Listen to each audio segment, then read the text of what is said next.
And as you do that, we will have Apoorva come on up. Hi, Apoorva. Hello. Welcome.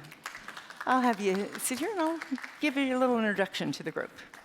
So, yeah, just make yourself comfortable. Oh, I can stand up. Yeah. Great, no I'm worries. walking around. So this is Apoorva. Let me tell you a little bit about her. She is a young, dynamic entrepreneur who's been a supporter of GLAM here since 2018. She's been part of this organization, and she wears a lot of hats.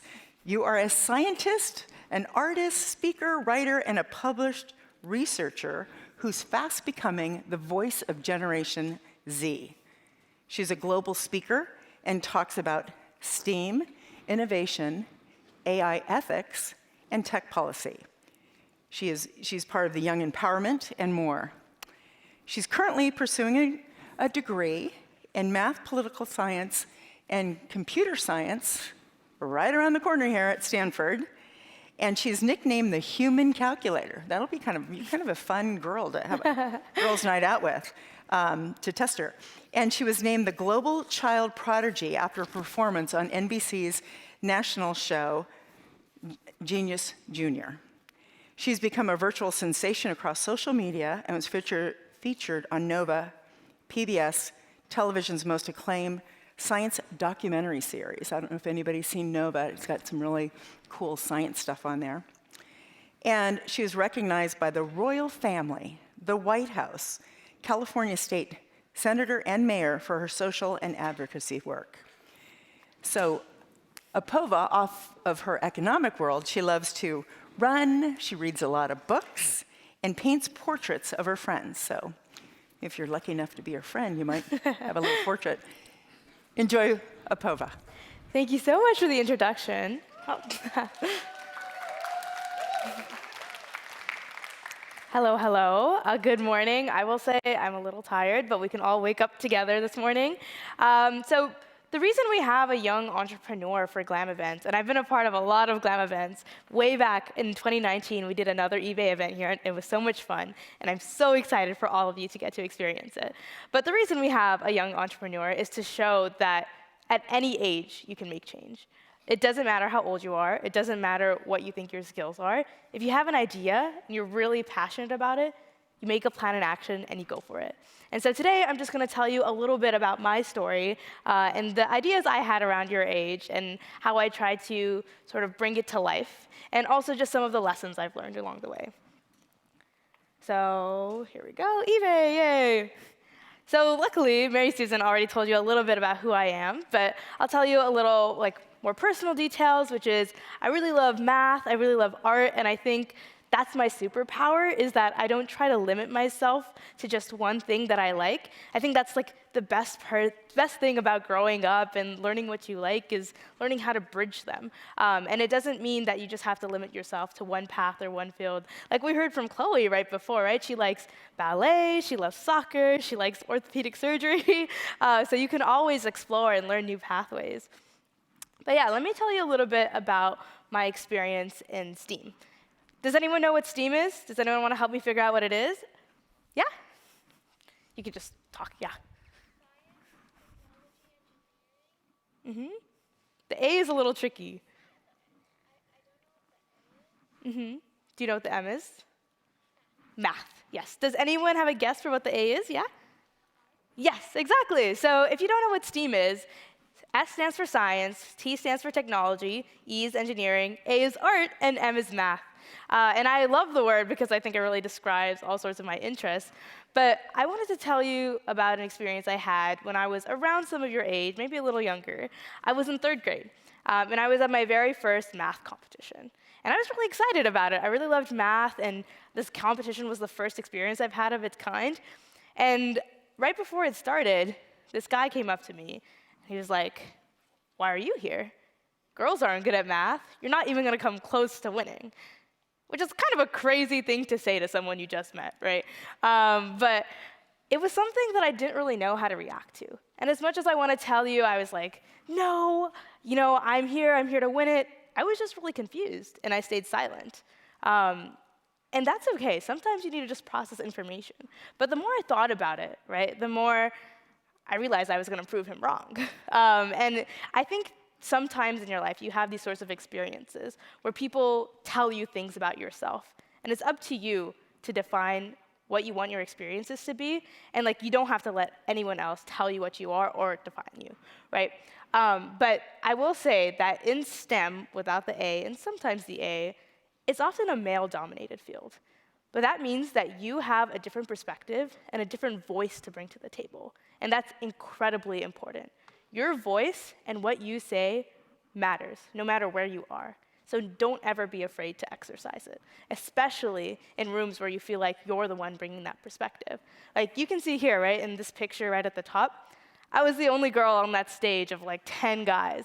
And it's been a really intimidating experience. It took me a really long time to learn to grow comfortable with myself and comfortable with the space I take up at math competitions and research tables and conferences.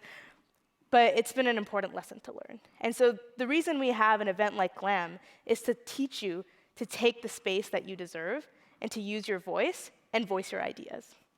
So that's just a little bit about my experience in math. Now I want to talk about innovation and entrepreneurship. So I think, well, first let's do a little question. Like, think to yourself, what do you think innovation is? What does it mean? And if you want to share your ideas, you're welcome to, but you don't have to. Anyone want to share what they think innovation is? I can ask a few questions.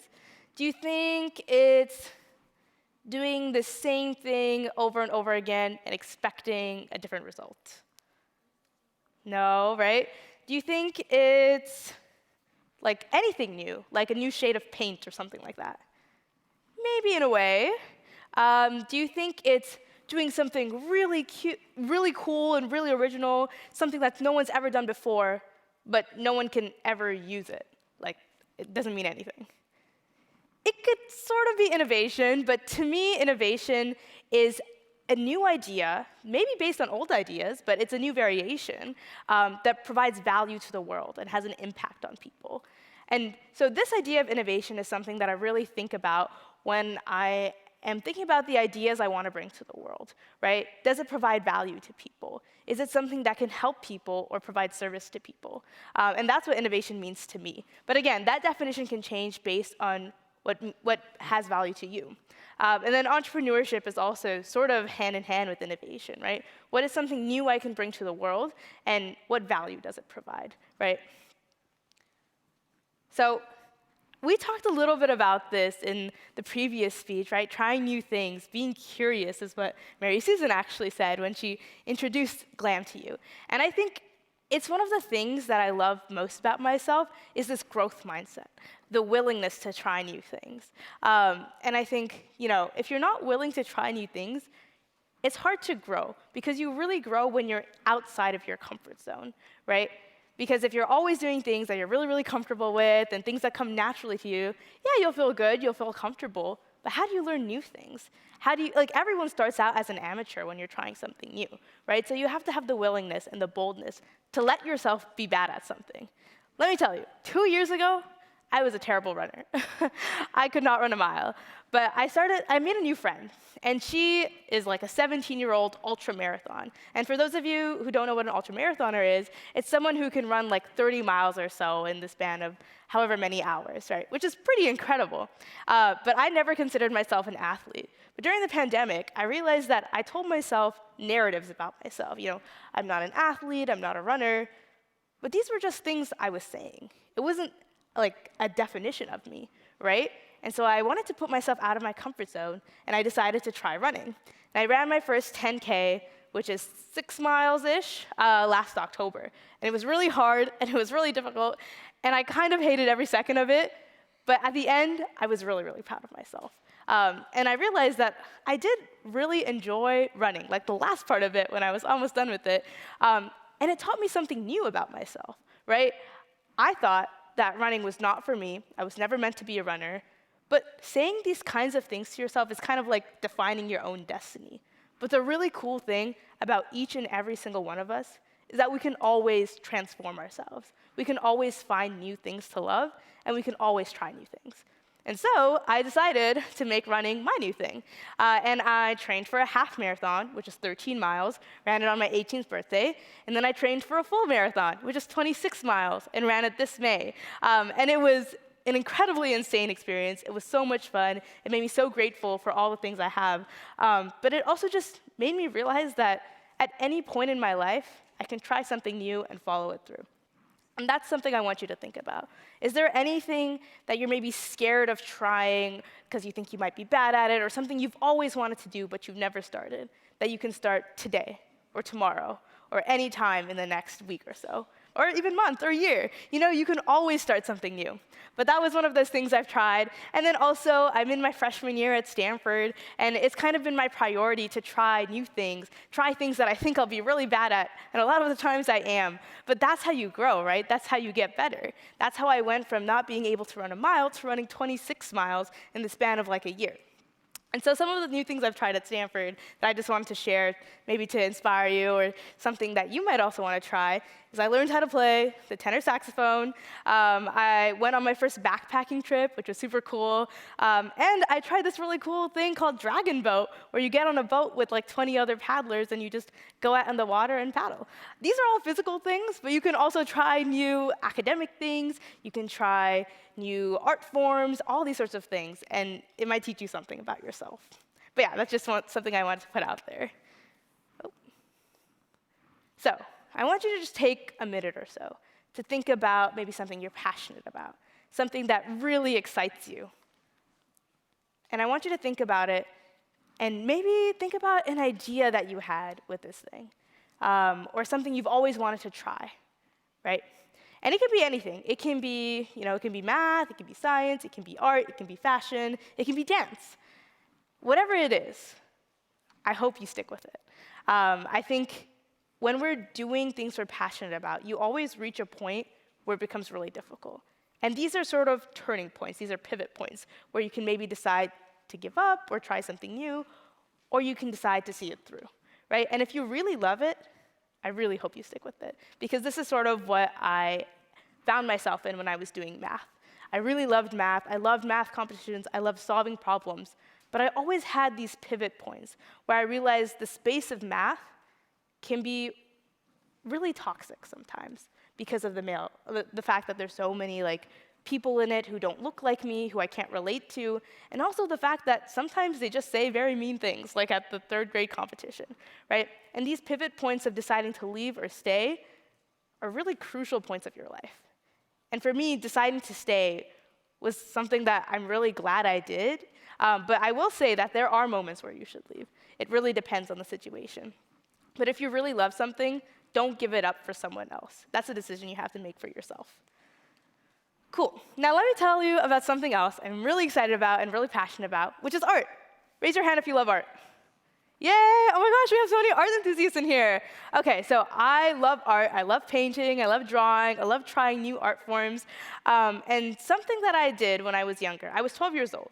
And in my 4th grade classroom, well, a couple years before I was 12 years old, I did a project with my classroom where we all made these arts and crafts for our family fair, and then we sold them to raise money to buy goats. Why goats? Well, these goats could provide cheese and milk to these villages around the world. And so we were raising money to buy goats for villages. And we raised over $500, which was enough for 10 goats. And it was just such an exciting project and such a fun way to turn art into something that could help people, into tangible service, right? And that really bridged 2 parts of myself that I love, which is art and my passion for service. And so a couple years later, I was remembering this project, and I was wondering, how could I do something like that again? And I realized I love painting. I have a ton of paintings kind of just sitting around my house, sitting in my garage. And maybe some of you have your artwork just around your house, and you don't really know what to do with it. And so I came up with my art gallery as an online platform to sort of bridge my love for art and service and use it to sell my paintings to raise art for global causes. So let me tell you a little bit about those causes. Oh yeah, we've raised over 50,000 so far, yay! Woo-woo! I'll tell you sort of the breakdown of the 50,000. So Every year on International Women's Day, March 8th, I make a painting of a really inspirational woman that motivates me, someone who really inspires me and does work for the world. That is something that I'd love to do.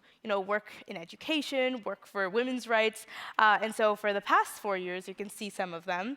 I have this portrait of Michelle Obama, which raised $1,000 for Save the Children. This portrait of Katherine Johnson. Has anyone seen Hidden Figures? You might recognize her from there. It's a great movie. If you haven't, highly recommend. And then in I think one of those is mislabeled. But anyways, I also have this portrait of Ruth Bader Ginsburg, who did amazing work in women's rights and equality. And that portrait raised $4,000 for the Child Advocates of Silicon Valley. And then recently, I had this portrait of Maya Angelou, a really amazing Black poet who also did a lot of things for women's rights, and that raised $7,000 for Nova Ukraine. And then this recent portrait of Rigoberta Menchú, who's an indigenous activist, which raised $7,400 for Turkey and Syria in the aftermath of the earthquakes, and also the Navajo Nation Math Circles, which helps get indigenous kids into math. And then in 2020, I had this portrait of George Floyd, and with that portrait, we raised $1,400 for various Black Lives Matters funds and organizations. But my point with art for activism is you can use your passions and transform them into tangible impact, right? I started out making art just for fun, for myself, and to find meaning in my life. But I was able to translate that into something important in another part of my life. And so you can create art specifically, if any of you, like so many of you are artists, right? This can be something you do too, to make impact, and to really make people think about the world and think about what they feel about the world and about global issues happening at the time. And something that's also very amazing about my art gallery is that it uses eBay all the time. For each of these portraits for International Women's Day, I did the auction on eBay because it's a great platform to connect with charities if you're maybe not sure where to get started. And so what I did is I just put it up for auction, let the prices go up so we could raise more money for charity, and then done's the deal. But yeah, if you are thinking about wanting to turn your art into a similar service, that's a great platform to use, and you should talk to your parent about it. But anyways, I wanted to end so that we can get to questions with a couple lessons that I think really served me during my very short journey so far. Being bold. I think in the STEM world especially, being bold has been something that hasn't come naturally to me. How many times have you been in a classroom and been afraid to raise your hand to answer a question, just in case you're afraid you got it wrong? Let's raise your hands. One of you, raise your hand if you were ever afraid to raise your hand in a classroom. See, all of us have done it, and all of us think to ourselves, what if I'm wrong? What if that means that I'll be embarrassed in front of my entire classroom? But the thing is, you have to be wrong in order to learn, right? And everyone talks about this, right? Failure is needed, failure is necessary, and failure is great, but it doesn't feel so good.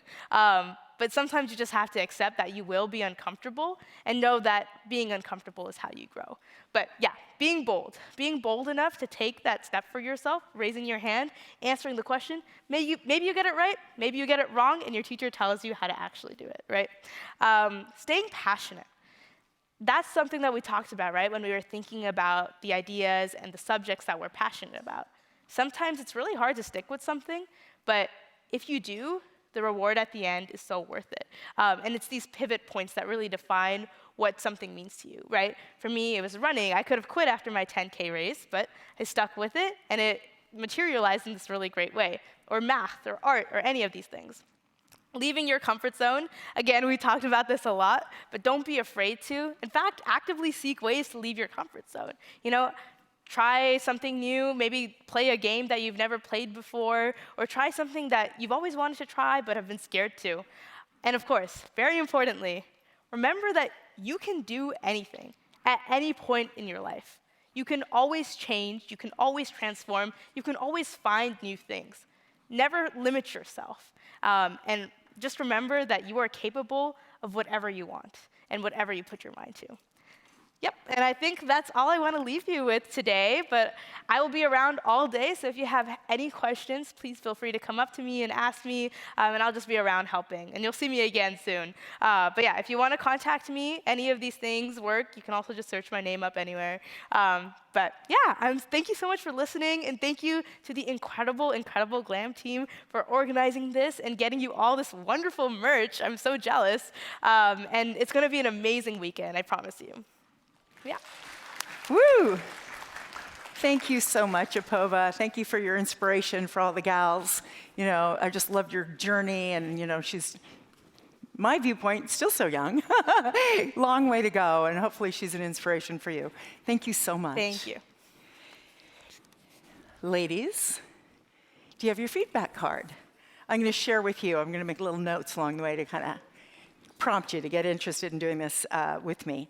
My favorite takeaway was her just making the statement in a super genuine way, just to be bold. You know, go out there and just do things, you know, very similar to Stephanie doing something that, going into an arena that she wasn't familiar with. So I'm kind of seeing a theme here. And also I really thought it was clever that she uses her passion of art to have two purposes, that she can go on and help raise money for causes that are in her heart. So that's wonderful. That's a wonderful thing, and I'm sure you all have a passion that you can unlock and do something, you know, for the betterment.